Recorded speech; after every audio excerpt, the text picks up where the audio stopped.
अवतारे दूल्हा दामाद ए लाला, अवतारे दूल्हा दामाद ए लाला। अपना खोरिया बाहर आए मिथिलेश भैया, अपना खोरिया बाहर आए मिथिलेश भैया, अपना खोरिया बाहर आए राजना भैया। अवतारे दूल्हा दामाद ए लाला, अवतारे दूल्हा दामाद ए लाला।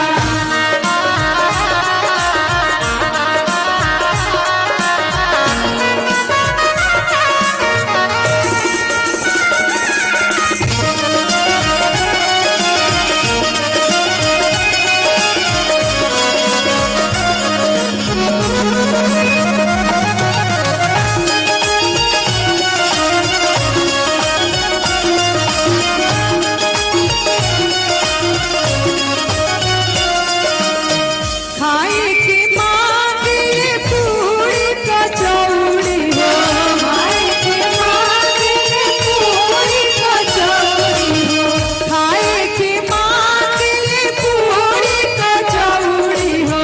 पियने के मांगे ठंडा पानी ए लाला, पियने के मांगे ठंडा पानी ए लाला।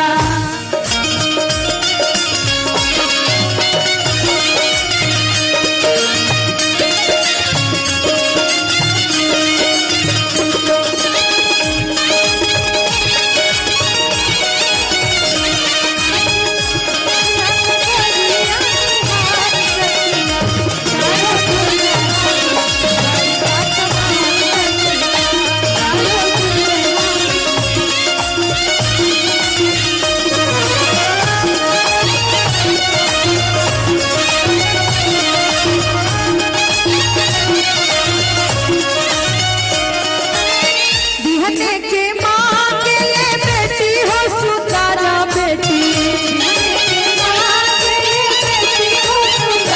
बिहने के मांगे ले बेटी हो सुतारा बेटी। बेटी दाला के सिंगार ए लाला,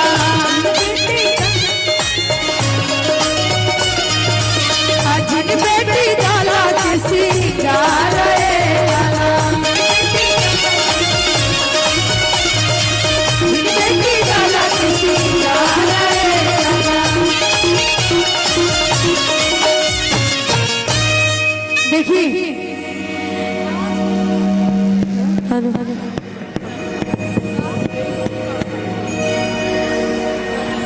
जब दूल्हा अपने ससुरारी से